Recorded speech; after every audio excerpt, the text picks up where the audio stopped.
안녕하세요. 반갑습니다. 오늘 참 좋은 날입니다. 하나님께서 저와 여러분의 가정에 준비하신 하나님의 은혜와 평강이 넘쳐나기를 예수님의 이름으로 축원합니다. 열왕기하 5장 1절로 14절에 있는 말씀을 중심으로 이방인의 고정관념도 바뀌는데 라는 제목으로 말씀을 나누고자 합니다. 이방인의 고정관념을 바뀐다는 말을 하게 될 때 이방인이라는 단어를 쓰게 되면 세상을 이야기합니다. 이 세상이라는 단어는 크게 보면 세계 화숙에서 전 세계를 이야기하는 것일 수 있고 작게는 한 나라, 한 사회를 이야기할 수 있습니다. 그래서 이방인의 고정관념이 바뀐다는 것은 바뀔 수 없는 고정관념이 바뀐다는 겁니다. 그러면 고정관념은 바뀔 수 있다는 것을 얘기하는 것이고 오늘 저와 여러분의 고정관념은 어떻게 해야 될 것인가? 자, 하나님의 백성, 선민이고 선택된 자들로서 유대인은 선택됐습니다. 즉 세상으로부터 불러 모은 사람들이 선민입니다. 그렇다면 하나님께서 그 선민 사상을 통해서 이스라엘을 세상 가운데, 세상 여러 나라 가운데서 뽑아냈고 그 이스라엘과의 관계 속에서 하나님은 어떤 관계 설정을 하느냐에 따라서 그 관계 설정을 통해서 많은 선택되지 않는 나라에도 영향을 미치게끔, 그래서 유대인들은 바로 유대로서, 그 외 사람들은 이방인으로서 하나님께서 어떤 생각을 가지고 인간을 사랑하고 그 사랑을 실천해가는 과정을 보여주기를 원한다는 것입니다. 그런데 인간은 복된 신락원이죠. 에덴 동산이라고 하는 아름다운 곳에서 신락원으로 쫓겨난 거죠. 이 신락원이라는 개념은 사실은 낙원을 잃어버렸다라는 개념이기 때문에 에덴의 동편으로 쫓겨났고 그 가운데서 이제 하나님의 차기에 준비된 복음의 메시지가 올 때까지 이마에 땀을 흘리고 먹고 사는 노동을 통해서 건강한 삶을 살아라고 하는 것입니다. 그런데 여전히 인간에게는 두려움이 존재하게 되는 것이고 그 두려움을 극복하기 위해서 나와 개인 간의 경쟁을 하고 나는 너보다 낫고 너보다 위에 있어 라는 생각을 가지게 되는 것이죠. 그러면 개인이 그렇다면 공동체가 모인 곳에도 여전히 그 가운데 그렇게 생각하는 사람이 있더라는 거죠. 더 나아가서 도시국가, 더 나아가서 고대국가, 더 나아가서 이제 완전한 나라 형태를 갖춘 모습으로 갖고 있을 때 저마다 자신들의 그 길을 펼쳐나가는데 우리가 너보다 세, 우리가 너보다 탁월해 라고 말하면서 그것은 단지 평가 기준에서 더 낫다, 높다 그런 개념이 아니라 내가 너를 지배하고 너를 관리할 수 있어 라는 개념으로 가게 되는 것이죠. 이런 과정 속에서 우리는 고정관념이 생기게 됩니다. 원래는 같은 존재인데도 불구하고 이제 그런 어떤 사건의 형태를 통해서 나는 높고 너는 낮아 라는 부분 속에서 낮은 사람에 대한 차별, 편견, 그렇죠. 그래서 가진 사람들은 없는 자에 대한 오만이 있는 것이고 없는 사람들은 가진 자에 대한 편견이 있습니다. 이러한 것들이 우리 삶에 정착이 되다 보니까 그것이 고정관념으로 굳어지게 되는 것이죠. 이 고정관념의 긍정적인 것과 부정적인 두 가지 종류가 있습니다. 정상적이고 아름답고 누구나 봐도 문제되지 않는다면 그것은 긍정적인 고정관념이 될 것입니다. 그런데 이 고정관념이 부정적인 의미가 있을 수 있어요. 특정 집단에 대한 그릇된 인식으로 굳어진 그런 사고와 인식 구조가 바로 그들을 그런 종류로 인식해버린다면 같은 레벨에 맞추어서 존중과 사랑이 아니라 무시와 차별로 가게 되는 걸 볼 수 있습니다. 그래서 민주국가의 꽃이 피우는 미국이라 할지라도 백인인 한 사람이, 그렇죠? 조지 플루라는 사람을 과잉 진압하면서 죽였던 사건이 발생합니다. 21세기에 다시 인종차별 논란이 발생하게 되고 흑인 인권운동이 다시 일어나게 되는 그런 계기가 되기는 하는 것입니다. 이런 모습들을 바라보면서 저와 여러분에게 고정관념이 있다. 근데 그것은 자연 발생적이고 본성적이다. 그래서 나쁘냐 좋다는 개념은 자기에게 유익이 되면, 그 사회에 유익이 되면 좋은 것이고 그게 해가 된다면 나쁜 고정관념이다. 그럼 나쁜 고정관념은 바꾸자는 것인데 쉽게 바뀌지 않는다는 거죠. 그래서 의학적으로 보니까 왜 고정관념이 쉽게 바뀌지 않느냐 했을 때 고정관념이라는 건 아까 어떻게 했어요? 일정 집단, 특정 집단 내지 어떤 기한 사실에 대해서 아마 그대로 일방적으로 일반화시켜서 만들어 가버리는 거죠. 이게 그러한 사람들은 원래 그래. 예를 들자면 B형 남자는 나쁘다. B형 남자 영화라는 그 영화가 있는데 거기에 그 나오는 하나의 이미지를 고착화시켜버리는 것입니다. 그래서 마치 그 영화를 본 사람들은 B형 남자는 나쁜데 여자들한테 인기가 있어. 그러다 보니까 이 남자는 나쁜 짓을 해. 이러한 것들이 우리 안에 고정화되는 것이죠. 그릇된 것임에도 불구하고 마치 그릇됐는데 그게 옳은 것처럼 여기는 것, 그게 부정적인 고정관념으로 우리에게 굳어진다는 것입니다. 그러다 보면 이것이 바로 신앙 안에서, 믿음 안에서, 교회에서 어떻게 접목해서 이 성경 본문과 연결시킬까요? 오늘 우리는 하나님의 에덴 동산에서 쫓겨났습니다. 그러면 그 안에서 나름대로 쫓겨났기 때문에 각성하고 좀 잘 살아보세 해야 되는데, 그때 당시 새마을 운동이 있었다면 얼마나 좋았겠습니까? 잘 살아보세. 우리가 우리 욕심 때문에 하나님을 무시하고 이렇게 해서 악한 마귀를 따라보니까 우리가 이렇게 됐어 라고 반성하고 잘 살다면 하나님이 더 빨리 메시아를 보내주지 않았을까도 생각해 볼 수 있습니다. 그런데 인간은 그렇지 않다는 거죠. 쫓겨난 이 상태에서 우리가 어떠한 삶 속에서 나의 안전을 보호할까를 생각하면서 전쟁이 일어났다는 사실입니다. 그래서 때로는 정치, 경제, 사회 문제, 사회, 문화 문제, 또 군사, 외교 문제, 이러한 여러 가지 6가지 영역 속에서 전쟁이 일어나게 되죠. 그래서 사람들은 이 사회를, 이 세상을 고해라고 얘기하기도 합니다. 고해라는 단어는 바로 힘든 바다다 라는 말을 쓰게 되는 것이죠. 쓰다는 건 말이죠. 그만큼 전쟁이 있다는 거죠. 전쟁은 무엇을 하는 겁니까? 나는 너보다 나아, 나는 너보다 탁월해, 나는 너보다 잘해 라는 이런 부분들이 저와 여러분의 마음속에 갖고 있는데 이걸 본성이라고 보는 거죠. 그러니까 이건 나쁘다고 말할 수는 없지만 그것으로 말하면 어떤 생산물을 가져왔느냐?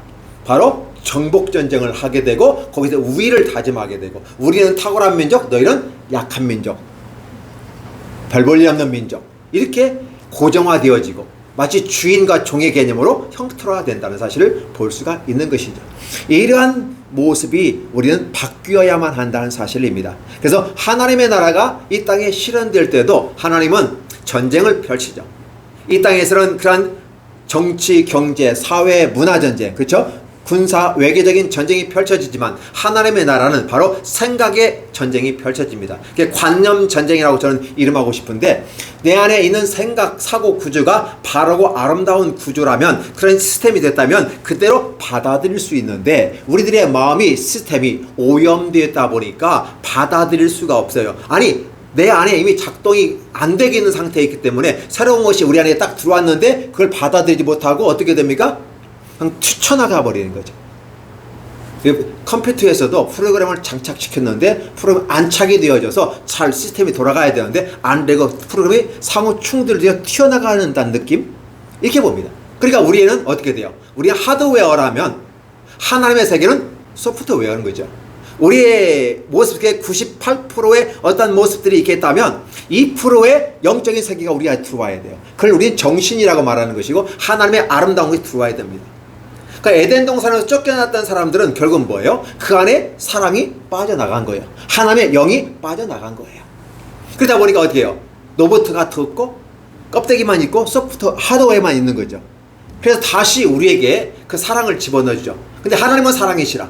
그러니까 하나님은 사랑이 들어오는 거죠. 이게 우리 안에 사랑이 들어온다는 것은 다른 말로 하면 하나님이 우리 안에 들어온다라는 걸 얘기하는 것이죠.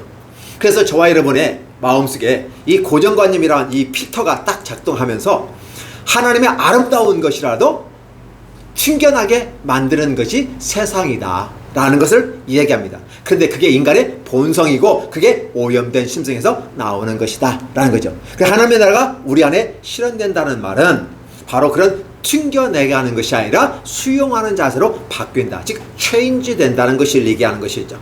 그래서 오늘 본문에 나와 있는 것은 뭐냐면 바로 한 소녀의 아름다운 모습, 그 다음에 북이스라엘 왕의 태도, 그 다음에 나아만 장군의 태도에서 그들은 나름대로 자신들의 고정관념을 가지고 있었다는 것이죠. 어떤 고정관념을 가지고 있는지 한번 살펴보았으면 좋겠습니다. 먼저 북이스라엘 어린 소녀를 보시기 바랍니다. 아람 왕의 군대 장관 나아만은 그 주인 앞에 크고 존귀한 자니는 여호와께 전에 그에게 아람을 구원하게 하셨습니다. 그는 큰 용사이지만 나병 환자더라. 이렇게 1절에 표현되고 있는 모습을 보면 하나님은 이미 나아만 장군을 통해서 어떠한 계획을 갖고 있었는지를 표현해주고 있습니다. 즉 이방 땅의 시리아 아람 왕의 군대 장관 나아만이라는 장군을 통해서 어떻게 그 자리에 우뚝 서게 만들 것이고 그 우뚝 선 그 사람이 하나님의 나라의 영광을 위해서 어떻게 쓰임받는지를 보여주는 거죠. 나아만도 하나님의 나라의 일꾼이라는 사실을 생각해 본다면 이방인도 하나님 나라를 위해서 쓰임받을 수 있구나라는 사실입니다. 그러다 보면 이방인도 하나님의 나라를 위해서 쓰임받, 원래는 선민을 통해서 하나님의 뜻을 나타내는 것이 하나님의 계획이었습니다. 그런데 하나님은 처음부터 이방인도 하나님 앞에 쓰임받을 수 있다. 그러면 선민이라는 개념은 처음부터 선민이 아니라, 선민이라는 단어는 이방 세계 속에서 끄집어 내왔기 때문에 사실 이 선민이라고 말하지만 그들 역시 세상 사람이었다는 것이죠. 근데 그 가운데 선택되어져서 했기 때문에 선민이라고 하는 거죠. 그래서 이 선민과 이방인을 구별해가면서 어떤 차이점이 있는지를 보여주는 것이죠. 자, 그렇게 하면서 이제 이 아람 왕의 군대 장관 나하만이 여호와 앞에서 쓰임받기로 작정되어졌고, 그때는 그렇게 1라운드를 끝냈고 이제 2라운드가 펼쳐지면서 아람의 왕 나하만은 북이스라엘과 관계 속에서 자기에게 생긴 이 문둥병이라고 하는 100%가 완벽했는데 나병 환자였다라는 2%가 부족한 것처럼 느껴지는 모습을 볼 수 있습니다. 그럼 이 문제만 해결되면 나하만의 삶은 마치 그 이름이 유쾌한 라는 의미를 가지고 있는 것처럼 유쾌한 인생, 유쾌한 사람이 될 것입니다. 저는 저와 여러분들이 이런 유쾌한 사람이 됐으면 좋겠습니다. 자, 그러면 나하만 장군의 이 뜻과 같이 자기가 유쾌한 인생이 되는 데는 어떻게 했을 때 유쾌한 사람이 될까요? 바로 우리는 고정관념을 바꾸는 과정을 한번 보겠습니다.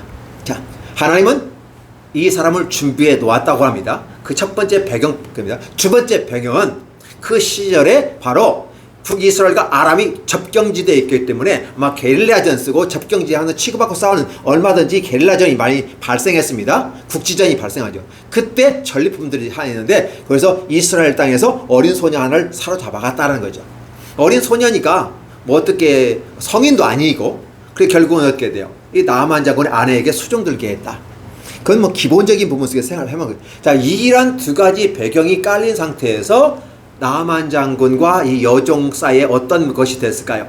아마 이 여종은 사실 나하만 장군의 얼굴 볼 일이 거의 없을는지도 모르겠습니다. 왜? 나병 환자인데다가, 그럼에도 불구하고 그는 따로 격리돼서 생활을 했기 때문에 그렇지 않을까 생각해보지만, 어쨌든 이 어린 소녀는 여주인에게 할당되어져서, 배당되어져서 주인을 섬기고 있는데, 여주인의 말하는 걸 보고 오가면서 들을 수 있지 않겠어요? 근데 여주인의 마음의 소원은 뭐냐면 자기 남편이 문둥병을 낳는 거예요. 다 좋은데 문둥병이다. 왜 하필 문둥병이었을까? 그만큼 많은 의료진들도 고칠 수 없는 일인 것이 왜? 그러면 그 문둥병이라는 개념은 당시에 신의 저주받은 것인데, 신의 저주받은 사람이라면 아니 왜 이렇게 위대한 존귀한 자로 세워주셨을까? 존귀한 자는 존귀한 자인데 나병 환자가 들었다. 이건 어떻게 말로 형용할 수 없는 복잡하다는 문제가 발생합니다. 그래서 이 여주인의 마음의 소원이 자기 남편이 건강했으면 좋겠나이다. 이건 당연한 거잖아요. 그럼 늘 마음으로 기도하는 것 같고, 아니면 그는 중얼중얼 하는 것 같기도 하고, 어쨌든 우리 주인이 건강만 있으면 내가 무슨 짓을 할 텐데, 이런 말을 하게 되는 것을 아마 이 어린 소녀가 들었을 것이고, 근데 그 고민하는 그 모습을 통해서 우리 주인이 사마리아에 계신 선지자 앞에 계셨으면 좋겠나이다. 그가 그 나병을 고치리라 하는지라. 이 어린 소녀는 차를 포로 끌려간 소녀입니다. 어떻게 되면 북이스라엘이 굉장히 힘들고 어려운 시절이었습니다. 왜냐하면 하나님을 잘 섬기고 나갔다면 하나님이 그 경제를 부흥시켜 주시고 아름답게 보존했을 것 같지만, 이미 이스라엘은 하나님을 떠나버렸어요. 거의 80%가 하나님을 떠나버리고 바알과 아사레를 믿는 시당들에 있었고, 20%는 숨어서 이제 기독인, 구약의 그리스도인으로서 살아가고 있었던 거죠. 그 중에 하나가 바로 이 어린 소녀라는 겁니다. 근데 이름을 부르지 않았어요. 여자이기 때문에. 근데 내가 또 어린아이기 때문에 당시에는 여자는 사람 취급하지 않는 시대입니다. 그러다 보니까 어떻게 돼요? 그냥 이름 쓰는 거죠. 이것도 여주인도 마찬가지예요. 이름이 안 나오잖아요. 중요하다고 여기지면 이름이 나올 겁니다. 근데 그냥 그럭저럭 하면 그냥 지나가는 것이죠. 그래서 어린 소녀가 우리 주인이 사마리아에 선지자 앞에 계셨으면, 현재는 있을 수 없는 거잖아요. 근데 그런 가정법을 쓰는 거예요. 있었다면 좋겠나이다 쓰는 거죠. 근데 이 어린 소녀가 말하는 게 보세요. 우리 주인이란 말 써요. 그 말은 이 어린 소녀가 끌려갔는데도 불구하고, 노예의 신분임에도 불구하고 아마 사랑을 받지 않았을까? 역시 성실하게 일을 하지 않았을까? 힘든 일, 어려운 일 많이 겪었을 것입니다. 그럼에도 불구하고 나이가 어리기 때문에 많이 배려하고 도와줄 건데, 이 어린 소녀의 사명은 뭐냐면 바로 엘리사를 선전하는 거였어요. 복음을 선전하는 거였어요.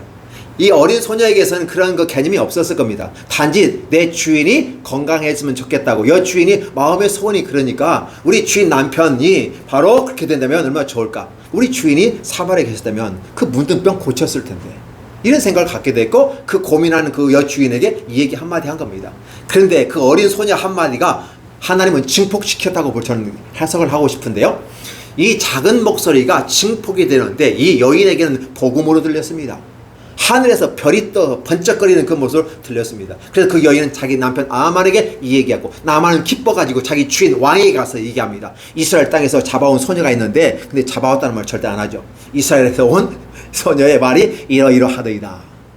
엘리사가 그 병을 고칠 수 있다고 합니다 라고 하니까, 그동안의 그 마음의 소원이 내가 존귀하게 여기고 이 나라를 위해서 공을 세운 이 나하만 장군이 병을 고칠 수만 있다면 무슨 일을 못하겠냐. 그래서 아라방이 오케이, 당연히지, 가야지, 갈지어다. 그래서 그를 내가 보내겠다. 글을 써줍니다. 나하만 장군이 그 편지를 받아가지고 이제, 근데 보세요, 은 10달란트, 금 6,000개, 의복 10벌을 가지고 갔다. 아마 나하만 장군에게서는 이건 아주 작은 분량일 수 있겠습니다. 그럼에도 불구하고 자신의 마음을 표현하려고 하는 이런 모습은 아닐까요? 자, 이스라엘 왕이요. 자, 왕과 왕, 국가양 국가대입니다. 그 왕이 이스라엘 왕에게 편지를 썼고, 이스라엘 왕이 그 편지를 받습니다. 내 신하 나하만을 당신에게 보내느니 이 글이 당신에게 이르거든 당신은 그의 나병을 고쳐주소서 하였더라. 이 부분을 통해서 상호 협력이라는 부분을 우리가 생각해 볼 수 있는데, 사실 크고 위대하다고 해도 약한 것이 있을 수 있다는 걸 보여주는 것 같습니다. 자, 이스라엘 왕은 그 글을 받고 행복했을까요? 아니, 그 잘나고 똑똑하고 위대하고 선진국가라고 말하는 그 아람 시리아에서도 못 고치는 병을 나보고 어떻게 하라고, 이 작은 나라 이 북이사들 어떻게 하라고. 정상적으로 합리적으로 생각해봐도 이거는 있을 수가 없는 일, 지도 안 된다고 생각했고 그래서 안 된 것을 나한테 보내? 말도 안 되는 소리 하고 있어. 그건 전쟁하자는 거 아니야? 억지? 전쟁의 명분을 얻고자 하는 것처럼 느껴졌기 때문에 이 왕은 막 옷을 찢으며 통곡을 하는 것입니다. 우리 이제 끝났다. 그 앞에서 누구도 좋은 안건을 제안할 수 없어요. 좋은 방향을 제안할 수 없었다는 것입니다. 신하들이 유구무원이에요. 이번인데 말을 못하고 있어요. 이런 상황 속에서 하나님의 사람 엘리사가 왕이 옷을 찢담을 듣고, 왜 왕이 옷을 찢습니까? 그래도 당신이 이 나라 왕이고 하나님 나라 백성의 왕인데 자존심이 있지, 왜 왕이 옷을 찢냐고. 그래서 그 사람이 문제잖아요. 내게를 보냈어요. 중요한 건 뭐냐면 그가 나를 만나러 올 겁니다. 이스라엘 중에 누가 있는 줄 알자? 선지자가 있는 줄 알게 할 것입니다. 무슨 소리예요? 이스라엘에 누가 있어야 돼요? 왕이 있고, 왕에게 오면 왕이 문제를 해결해 줘야 되는데 왕은 해결할 줄도 모르고 방법도 몰랐어요. 망연자실, 절망 속에 빠져 있는 것입니다. 오늘 이스라엘의 왕의 고정관념은 어떤 관념일까요? 나는 왕이고 나는 위대하고 나는 강하다라고 생각했지만, 사실 내가 강하다고 하는 것은 상대방이 약할 때 내가 강한 것이지, 상대방이 나보다 강하면 나는 약할 수밖에 없어요. 그러니까 그 옷을 찢고 절망 가운데 빠지는 거죠. 하나님의 나라 사람들은 그러한 고정관념에서 벗어나는 것이죠. 하나님이 함께 계시다고 생각했다면 이렇게 절망과 옷을 찢을 일이 없다고 엘리사는 얘기하는 것입니다. 당신의 마음속에 왜 내가 하나님과 간데 죽이기도 하고 살리기도 한단 말인가 라고 고백했다면 이미 그는 본성적으로 하나님을 인정하는 겁니다. 그런데 그가 믿는 것은 하나님이 아니라 바알과 아사라야, 이런 입장에 있다면 바알을 신을 불러야지 왜 하나님을 부르냐는 거죠. 말이 안 맞잖아요. 뭔가가 이상해요. 꼬이긴 꼬였는데 뭔가가 이상한데 뭔지를 모르는 것이 세상의 이치. 그 세상은 요지경이란 말을 쓰게 되는 것입니다. 세상은 그냥 요지경이 아니에요. 하긴 하는데 잘 몰라요. 네, 이유를 볼까요? 한 농부가 쟁기를 잡고 저 목적지를 향해서 갑니다. 저 두 번째 나무의 중심으로 내가 이번에는 쟁기를 몰아야 되겠다고 그걸 향해서 가면 나도 모르는 사이에 그걸 목적지를 두고 가기 때문에 이 쟁기를 갖고 갈 때 반듯하게 밭과 논을 갈 수가 있습니다. 그런데 반대로 목적지가 없고 그냥 내가 자꾸 운전대가 되어져서 내가 원하고 내 경험과 지식과 능력으로 판단해서 간다고 가는데 결론적으로 보면 삐뚤빼뚤 하는 것입니다. 곧게 갈 것인가 삐뚤빼뚤 갈 것인가 라고 하는 부분이 결과적으로 우리에게 드러나는 것인데, 바로 세상 고정관념에 잡혀있는 자들은 자신의 경험, 자신의 능력, 자신의 위치, 자신의 파워를 자랑하면서 이 길이 진짜라고 말하면서 갑니다. 그런데 그게 옳은 길인지 나쁜 길인지도 모르고 옳다고 판단하고 가는 거죠. 그 갈 때 누군가가 필요하다는 것이죠. 바로 선지자가 필요한 겁니다. 근데 이 이스라엘 왕은 자신의 고정관념은 뭐예요? 분명히 바알신을 섬기고 아세라신을 섬기는데 그를 부르지 않았고, 그러면 그의 마음속에는 하나님이 있다고 하는 사실 속에서 이중적인 섞여버린 요지경의 모습 속에서 헤매고 있는 모습이에요. 그러면서도 마치 내가 인생의 길을 제시하는 것처럼 얘기한다면 어렵다는 거죠. 그렇기 때문에 선지자가 있는 것이죠. 선지자는 조언을 구하기도 하고 조언을 제공하기도 하고 또 그 정책에서 잘못된 걸 잘못됐다고 얘기해 줄 수 있는 사람이 선지자입니다. 왕의 이러한 모습들을 보면서 선지자는 그의 사고방식을 고치는 거죠. 당신이 하나님 앞에서 하나님께서 죽이고 살리는 권한이 있다고 믿었다면 당신은 하나님을 믿어야 하지 않을까요? 당신의 고정관념을 바꿔보세요. 하나님의 고백을 했다면 당신의 본성을 따라 당신이 하나님을 고백하시기 바랍니다 라고 엘리사는 이 얘기하는 것이죠. 근데 왕은 그렇게 하지 않았어요. 그리고 그 이후로 엘리사가 얘기한 대로 선지자가 있으니까 글로 가보시오 라고 해서 결국은 자기가 안내해, 즉 외교부 장관 정도 보내어서 안내해서 하지 않을까요? 왕이니까 직접 가지 않는다 할지라도 외교적인 문제니까 그렇게 안내해서 엘리사 집에 가야 되는데 그런 말이 없어요. 물론 기본적으로 했겠죠. 자, 드디어 나아만의 집에 그들이 도착했습니다. 여기 도착하는 그 모습 속에서 엘리사가 사자를 그에게 보내 이르되, 사자라고 말하지만 사실은 엘리사의 종입니다. 어떻게 보면 개인 몸종이라고 볼 수 있죠. 그럼 가가지고 가서 하는 소리입니다. 요단강에 가십시오. 첫 번째 7번을 씻으십시오. 그리고 살이 회복되어 깨끗하게 될 것입니다. 이렇게 얘기해요. 이렇게 말씀을 전하다고 하시던데요. 하고 홀라당 가버렸어요. 아니 이거 어떻게 되죠? 이건 외교적인 걸레인가요? 외교적인 걸레는 아닌데 기본 예의가 아니죠. 외교적인 문제에서 극진히 환대하고 되든 안 되든 간에 어떤 방법을 취해야 되는데 콧배기도 안 보고 그것도 사환을 보내서 이거 씻으라고 한테 가버렸어요. 그럼 뭔가 좀 기대하고 왔던 나하만이에요. 그가 노하며 물러가며 이르되 내 생각에는, 예 맞습니다. 여러분 기억해 주세요. 내 생각에는 이게 가장 큰 포인트예요. 나하만 장군의 고정관념이 내 생각에 몰려 있어요. 내 경험, 내 생각, 내 지식, 내 능력, 우리가 기본적으로 살아가면서 이 땅에서 얻어진 그런 모든 것에서 생각해는 그가 내게 일단 나와서 하나님의 여호와 자신의 이름을 부르고 그 손을 그 부위에 대고 흔들거나 그 나병을 고칠까 했는데 전혀 방법이 달라요. 콧배기도 안 보이고 어떤 치료 방법도 없고 단지 시키는데 몸을 씻으라고 하는 것밖에 없는 거죠. 이쯤 됐을 때 이 나아만 장은 큰 충격에 봉착할 것입니다. 지금 내가 지금 뭐 하고 있는 거지? 라는 개념이에요. 내가 그래도 아람의 2인자인데 오늘 이런 예우가 어딨어? 이건 말도 안 되는 소리고, 아니 콧배기도 안 보이고 지금 뭐 하는 거냐? 성질이 난 거죠. 이 정도쯤 돼서 나아만이 그냥 돌아갔으면 어떤 문제가 발생할까요? 전쟁이 일어난 겁니다. 그냥. 그렇죠? 그러면서 합리적인, 내가 그 말을 따르지 못하겠다고 얘기합니다. 내 고정관념 그대로 밀어붙이겠다는 거죠. 아니 다메스커스에 강 아바나가 있고 바르바리라고 하는 강이 있는데 굉장히 이 요단강보다 더 깨끗하고 좋은 물인데, 아니 그 깨끗한 물 놔두고 왜 똥물 같은 이거 요단강에서 내가 이게 씻어야 되냐고 말도 안 되는 짓을 하고, 이건 아주 굉장히 불쾌한 거야. 그게 분노하며 떠났다는 거죠. 오늘 여기에서 바로 새로운 세계, 하나님의 나라가 열릴 때는 이런 우리들이 가지고 있는 고정관념을 내려놓아야만 한다는 것입니다. 그러면 나아만 장군이 만약에 그걸 내려놓지 않았다면 그는 그대로 문둥병 환자로 존재할 것입니다. 그러면 그러다 살다가 죽을 거예요. 그런데 이 나아만 장군은 어떤 복이 있었습니까? 지혜로운 종들이 있었죠. 그 종들이 와서 아버지, 내 아버지요.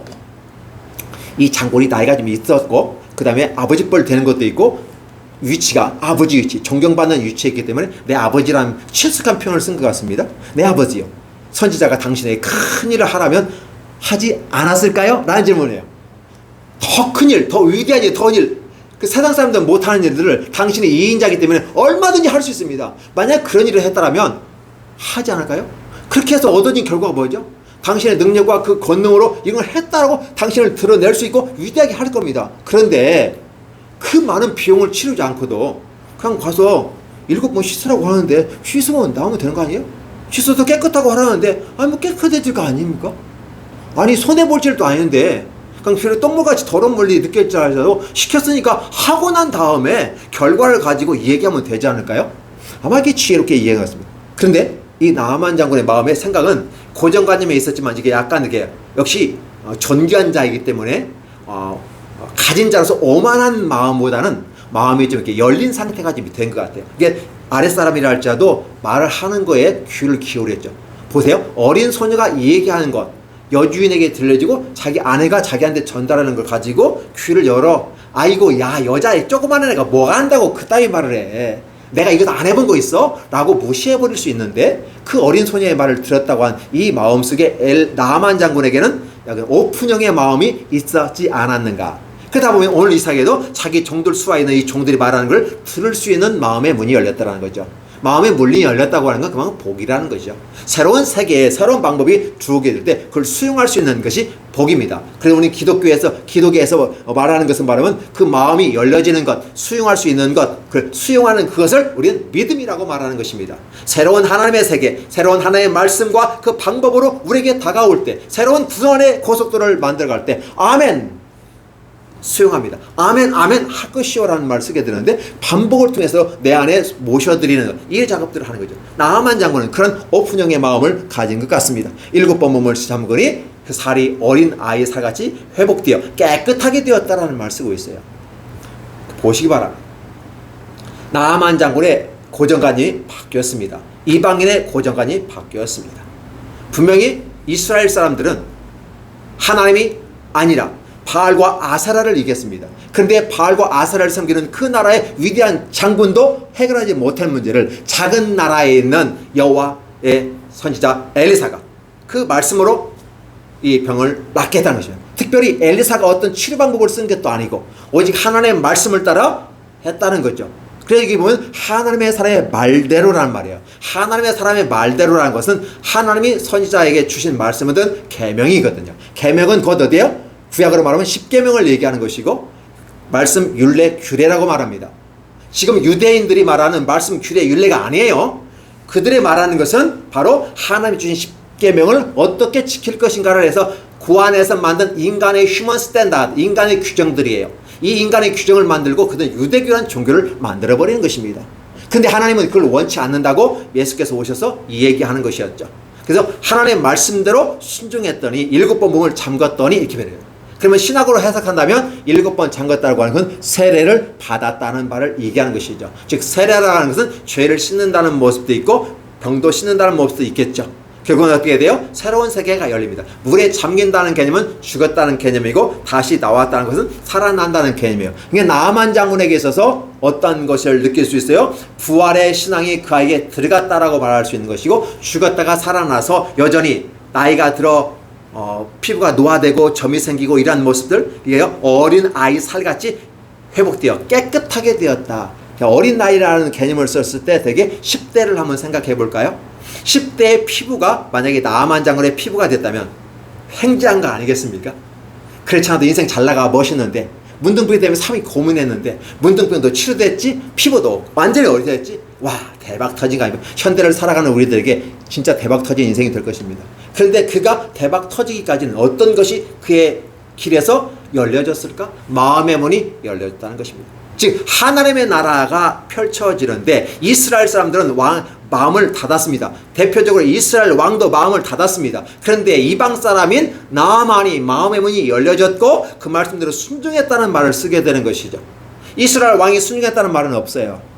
나아만 장군이 순종했다는 말을 써요. 그 순종이란 두 단어, 불순종이란 이 단어 사이에 뭐가 있어요? 이 문이 있는데 이게 문이 자동적으로 열렸다 닫히는 거예요. 자연스럽게 유기성을 가지고 옮겨지고 유동성을 가지고 건강한 모습, 온고지신의 아름다운 모습을 가지고 좋은 건 받아들이고 나쁜 것은 또 너무 고리타분한 것은 버려버리는 그런 모습에 굉장히 건강함을 유지하는 모습이 나아만 장군의 마음에, 나아만의 생각에 있었고 그것이 그의 새로운 세계가 열려졌다는 것입니다.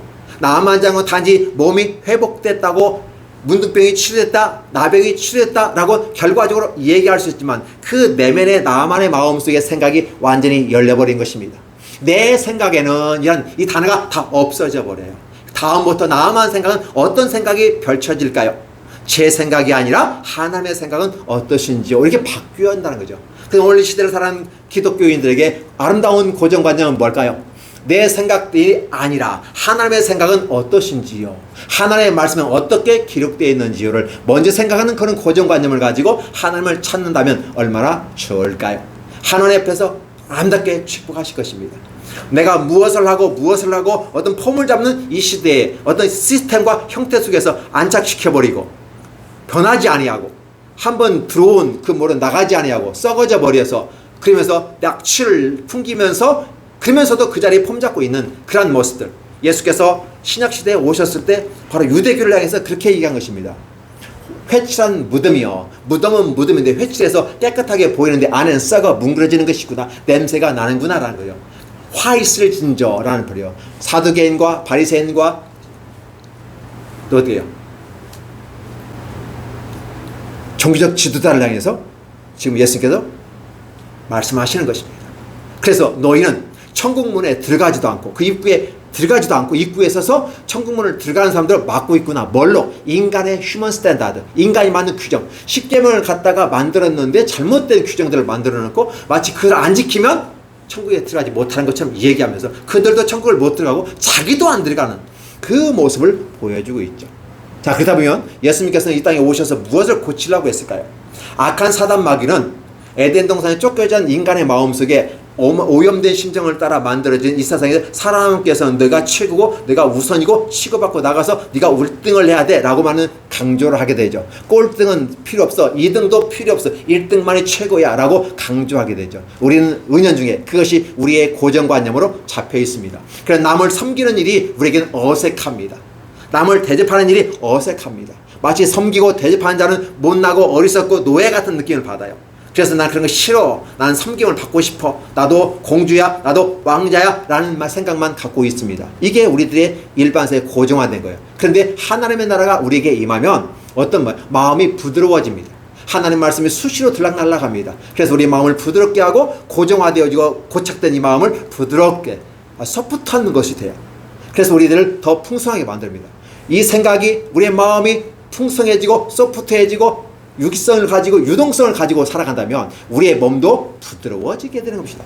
내 생각이 굳어지면 몸도 굳어지게 됩니다. 연세가 들어가면서 우리 몸이 굳어진다고 말합니다. 마찬가지입니다. 우리의 사고, 구조, 고정관념이 굳어지면서 우리의 몸도 굳어져 가버리는 것입니다. 그렇다면 우리가 건강한 삶을 산다고 하는 건 뭘까요? 이런 사고 구조, 마음의 생각, 그들을 부드럽게 만든 겁니다. 그래서 우리말도 꼰대가 되지 아니하고 진짜 친구 같은 나이 드신 분, 친구 같은 어르신, 이런 부분이 필요하지 않을까요? 자, 기독교인은 어떤 모습일까요? 교지경에 뒤섞여 있는데 뒤섞인지도 몰라요. 하나님의 마음은 본성에서 일어나는데 다른 종교를 섬기고 남의 아버지를 따라가는 이러한 사람들도 이 세상에 얼마나 많이 있거니와, 그러나 이 이스라엘 왕처럼 똑같은 그 길을 걸어가는 사람도 있습니다. 그런데 그는 분명히 이스라엘 사람이었습니다. 그러나 이방인이었던 나아만은 어땠습니까? 오히려 이방인 나아만이 고정관념을 부셔버리고 지혜로운 자들의 그 지혜로운 말을 듣고 그 말씀을 따라 가게 될 때 기적을 체험하고 자기 인생의 하이라이트, 꽃을 피우고 번개가 치면서 불꽃이 터지고 불꽃 축제가 펼쳐지는 그 인생이 펼쳐지는 거 아닐까요? 저는 저와 여러분이 이 말씀을 듣는 모든 분들이 이와 같은 놀라운 나만 장군의 이 마지막 노년에 발생하는 이 놀라운 축복이 있기를 간절히 원합니다. 한 가지 볼 것은 어린 소년은 어떤 상을 받았을까요? 나만 장군이 가서 문득병이 해결되어지고 와가지고 이 어린 소년에게 상을 줬을까요? 안 줬을까요? 당연히 줬을 것입니다. 어느 정도 줬을까요? 저는 아마 자유인으로 허락했을 것 같고 아마 수양딸을 삼았지 않았을까. 저 개인적인 생각입니다. 저 같으면 그렇게 할 것 같아요. 수양딸을 삼고 내 이 문득병의 이걸 해결해 줬기 때문에 수양딸을 삼아서 진짜 잘 해줄 것이다 라고 저는 개인적으로 생각하는데, 다만 지금 어떻게 했는지는 기록되지 않겠지만 그러나 어떠한 보상이 있든 없든 간에 어린 소녀의 아름다운 건 뭐예요? 내 여건과 주원 환경 속에서 벗어나서 내가 하나님의 나라, 하나님의 사람이 있다는 것, 이 복음을 전하는 이 아름다움 속에서 사랑하는 모습으로 어떤 환경과 여건이 있든지 간에 불평하지 않고 불만하지 않고 우리 주인이라는 표현을 통해서 사랑하는 마음으로 그 얘기를 했더니 기적의 역사가 나타나는 거죠. 그래서 그 가정과 나아만과 아람이 행복해지는 것입니다. 따라서 북이스라엘은 더욱더 행복해집니다. 왜 행복해질까요? 전쟁을 할 수 없기 때문에. 왕이 전쟁을 일으키려고 해도 나아만이 막아버릴 것입니다. 그 나라 가면 하나님이 계시는데 우리 가면 백패합니다. 절대 이 북이스라엘은 공격하면 안 됩니다 라고 막아버리지 않을까요? 나아만은 태평성대가 이루어질 것입니다. 이러한 놀라운 축복이 열어진다는 것을 얘기해요. 그래서 오늘 이방인인 나아만도 고정관념을 바꿔가고 새로운 세계로 새로운 생명이 들어와요. 그래서 이방인도 구원받을 수 있다는 세계를 지금 열어가고 있는 겁니다. 구약에서부터 이방인도 구원받을 수 있다고 얘기해요. 근데 유대인들은 이방인은 구원받을 수 없다고 얘기해요. 선민만 구원받을 수 있다고 착각 속에 빠져, 자기들의 고정관념에 빠져 있어요. 다시 한번 얘기하지만 선민이라는 개념은 없어요. 단지 이방 전체 이 세계 속에서 뽑아내어내온 사람이 선민이에요. 잘나서 위대해서 뽑힌 게 아니라 못났고 부족하고 약하기 때문에 뽑았다고 하나님은 말씀하고 있어요. 그럼에도 불구하고 자신들이 탁월하고 위대하고 능력이 있어서 뽑혔다고 착각 속에 빠져있는 고정관념, 부정적인 고정관념 속에 있으면서 자기들만 생각하는 이런 편협한 그런 종교로 전락해버리는 거죠. 그러니까 하나님께서 예수 그리스도를 통해서 유대교가 아닌 기독교로 새로운 모습으로 새 길을 열어 가는 것이 새 복음이라는 거죠. 그렇죠? 이런 부분을 생각하신다면 오늘 저와 여러분의 가진 고정관념을 좀 바꾸고 변화시키는 걸로 여러분이 해야 하지 않을까요? 물론 여기는 큰 수고가 따르고 자신의 결단이 필요합니다. 하나님의 나라가 오늘 저와 여러분의 마음속에 나아만 장군에게 임한 것처럼 임하기를 예수님의 이름하고 임하였다면 이 복이 바로 나아만 장군의 복이 저와 여러분의 이 말씀을 듣는 모든 분들에게 복이 되어지고 아름다운 인생의 불꽃 축제가 일어나기를 예수님의 이름으로 축원합니다. 기도하겠습니다. 하나님 감사합니다. 오늘 귀한 시간 주셔서 감사하고 이 본문을 우리에게 허락하셔서 감사합니다. 이 말씀을 통해서 하나님의 나라가 이 땅에 임할 때 전쟁이 일어나는데 총칼로 전쟁에 임하는 것이 아니라 생각의 전쟁, 마음의 전쟁, 즉 하나님 우리의 마음에 우리 비어져 있는 이 2%의 모습 속에서 하나님의 사랑, 하나님 자신이 우리 안에 들어오는 이 과정 속에서 하나님을 모시는 이 모습 속에서 순전하게 모셔드리는 우리의 세상에 고정된 관념을 부셔버리고 하나님의 세계를 그대로 수용할 수 있는 이 믿음의 역사가 우리의 마음에 있게 하시고 이미라도 있거니와 이 말씀을 듣는 모든 분들에게 있게 하여 주시고 이제 새롭게 이 말씀을 듣고 믿기를 원하는 모든 사람들에게도 이 귀한 역사가 있게 하여 주옵소서. 에덴 동산에서 쫓겨야 했던, 그래서 우리는 새로운 희망을 꿈꾸고 있었지만 어느 것으로 해결할 수 없는 이 세계 속에서 하나님 메시아를 통해서 우리에게 구원의 길을 주신다는 사실을 얘기하고 우리 마음속에 하나님의 나라가 임한 것을 깨우쳐 주시면서 오늘도 우리가 하나님 앞에 순종하고 말씀을 따라 계명을 따라 사랑, 믿음, 소망을 따라 나가는 우리에게 바로 예수 그리스도와 함께 놀라운 축복이 있게 하여 주옵소서. 예수님의 이름으로 축복하며 기도하옵나이다. 아멘.